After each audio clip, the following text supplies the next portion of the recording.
Dear students, today we discuss about soil, water.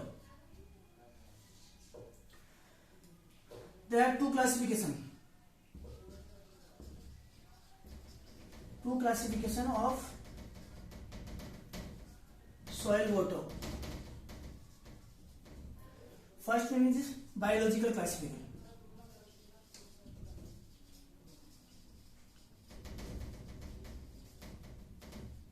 Biological classification के अंदर आपके एक होता है, वो होता है आपके अवेलेबल वाटर, और दूसरा होता है वो होता है आपके अनअवेलेबल वाटर.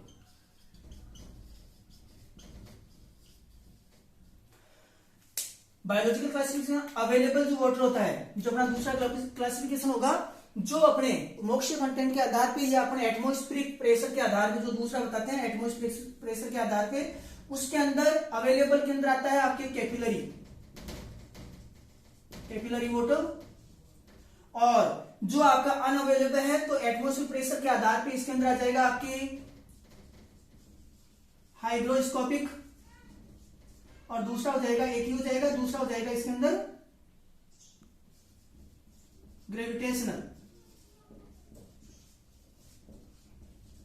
वाटर. तो आपका कैपिलरी किसमें आ जाएगा, अवेलेबल में आ जाएगा, और हाइग्रोस्कोपिक और ग्रेविटेशनल होगा वो किसमें आएगा, अनअवेलेबल. अब इन दोनों ही को साथ में समझ लेते हैं. कैसे समझेंगे, कैसे बताना है, तो यहां पर आपके एक का अपन बना लेते हैं, उसके आधार पर अपन समझ लेंगे इसको. सबसे पहले यहां पर अपन लिखेंगे एटमॉस्फेरिक प्रेशर.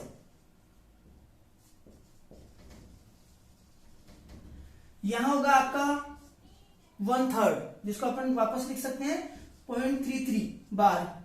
इसके बाद में यहां आ जाएगा आपके 15, और यहां आ जाएगा आपका 31, और उसके ऊपर यहां पर जितना भी वाटर होगा, ये इसको कहते हैं अपन फील्ड कैपेसिटी. तो फील्ड कैपेसिटी के अंदर इसको देखेंगे, फील्ड कैपेसिटी क्या होती है. यहां पर ग्रेविटेशनल वाटर होगा,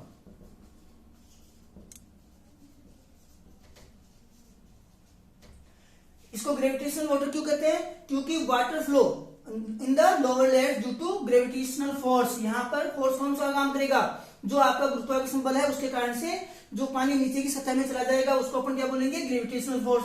दूसरा इसको क्या बता सकते हैं, तो ग्रेविटेशनल वाटर कहां पर हुआ, 0.33 बार से लोअर, नीचे की ओर. यहां पर इसको कहते हैं अपन परमानेंट विल्टिंग पॉइंट, और यह आ जाएगा आपका अल्टीमेट विल्टिंग पॉइंट. अब यहां पर ये जो आपका आता है, ये है हाइग्रोस्कोपिक वाटर. इसके अंदर हाइग्रोस्कोपिक इसको क्यों कहा जाता है, क्योंकि ये जो सॉइल पार्टिकल्स होते हैं या सॉइल के द्वारा जो वाटर वेप्योर, और किसकी होगी, ऑफ एटमॉस्फेरिक, या एटमॉस्फेयर, जो एटमॉस्फेयर की वाटर वेप्योर होती है, अगर उसको सॉइल क्या करती है, एब्जॉर्ब कर लेती है, तो उसको क्या कहा जाता है, हाइग्रोस्कोपिक. यानी कि यहां तक जो 31 बार से ऊपर की ओर होगा वो क्या हो जाएगा, हाइग्रोस्कोपिक वाटर हो जाएगा. और यहां पर आपका रह जाएगा कैपिलरी वाटर. ये आपके सॉइल पार्टिकल्स के साथ में चारों तरफ अटैच होता है, और ये कहलाएगा अपने कैपिलरी वाटर, क्योंकि ये कैपिलरीज के अंदर पाया जाता है, जो पार्टिकल्स की कैपिलरीज होती हैं उनके अंदर. यहां पर जो क्वेश्चन पूछा जाएगा वो क्वेश्चन क्या क्या होगा, देखो सबसे पहले अपन बात करते हैं, इनको समझ लेते हैं, या डायरेक्टली आप ये कर लो, ग्रेविटेशनल फोर्स होगा, या जो के कारण से तो वाटर जाएगा नीचे की ओर जाएगा, तो ग्रेविटेशनल वाटर कहां पर हुआ, वो हो जाएगा आपके लेस देन 0.33. इसके बाद में आ जाएगा आपका दूसरा कैपिलरी. इसका क्वेश्चन पूछा जाता है, ये इंपॉर्टेंट है आपके सभी एग्जाम्स के लिए. तो कैपिलरी के लिए हम मान करके लिख लेना, दो चीजें लिखनी है. एक तो क्या हो जाएगा आपके 1/3 से लेके 15 तक, कई बार पूछा जाता है, और कई बार लिखा जाता है 31 तक. तो यहां पर आ जाएगा बिटवीन फील्ड कैपेसिटी और परमानेंट विल्टिंग पॉइंट, दोनों के बीच में. या फिर इनका क्या पूछेगा, फोर्स पूछेगा, तो फोर्स भी आप बता सकते हो. फील्ड कैपेसिटी पे फोर्स कितना है, 1/3 या 0.33, और यहाँ पे पीडब्ल्यूपी पे कितना है, 15. और जो आपका हाइग्रोस्कोपिक होगा वो आ जाएगा आपकी मोर देन 31. तो ये जो वाटर होगा ये आपका अनअवेलेबल होगा, जो अपन ने बायोलॉजिकल क्लासिफिकेशन के आधार पढ़ा था, अनअवेलेबल वाटर, और ये हो जाएगा आपके अवेलेबल वाटर। और जो आपका ग्रेविटेशनल है वो भी क्या हो जाएगा, अनअवेलेबल वाटर। अब बात करते हैं कि इनके अंदर अपन ने जो 3 टर्म्स लिखी हैं आपके UWP, PWP और फील्ड कैपेसिटी, ये चीज क्या होती है, तो ये मैं आपको बता देता हूं।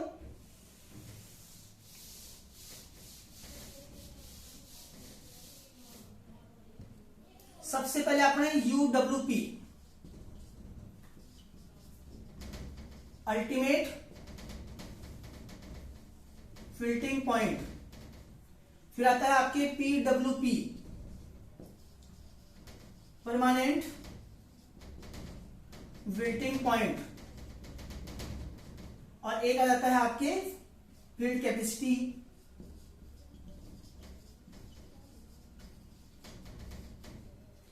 तीनों चीजें। तो यहां सबसे पहले बात करते हैं फील्ड कैपेसिटी की। तो फील्ड कैपेसिटी यहां पर सॉइल की जो कैपेसिटी होती है, जहां मैक्सिमम वाटर होता है, ये अपन ये कह सकते हैं जहां पर मैक्सिमम अवेलेबल वाटर है, वो क्या कहलाएगा आपके फील्ड कैपेसिटी। अब बात आती है PWPL की, परमानेंट। अब अपने को लग रहा है कि यहां पर पौधे मर जाएंगे, लेकिन ऐसा नहीं होता है। यहां पर इसको याद कर लेना, plants do not die and they recover after irrigation. इसका क्या हो जाएगा कि प्लांट्स यहां पर मरते नहीं है, किस पर, PW पे।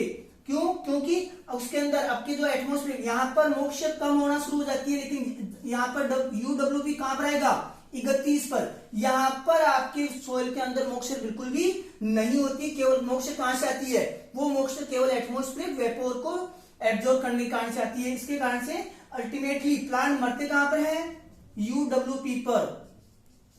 Plants die and do not recover after irrigation. तो यहां पर मैक्सिमम वाटर होता है, उसके बाद में जैसे जैसे अपन 15 के ऊपर पहुंचते हैं, यहां पर नमी कम होती जाती है, और यहां पर परमानेंट यानी कि पौधे यहां क्या करते हैं, आपके जो विल्टिंग है, मुरझान है, उसको शो करते हैं। और इसके बाद में आता है अल्टीमेट, यहां पर प्लांट्स मर जाते हैं, क्योंकि यहां पर मॉइस्चर होती ही नहीं है। और जो मॉइस्चर होती है वो मॉइस्चर कौन सी होगी, जो आपके सॉइल है उसने एब्जॉर्ब किए आपके एटमॉस्फेरिक वेपोर को। तो ये था अपने सॉइल वाटर। फिजिकल प्रॉपर्टीज के अंदर अपने टेक्सचर अपन ने पढ़ लिया है, स्ट्रक्चर पढ़ लिया है, सॉइल एयर हो गई है, और इसके बाद में सॉइल वाटर। नेक्स्ट अपना होगा वो होगा अपने डेंसिटी ऑफ सॉइल। थैंक्स।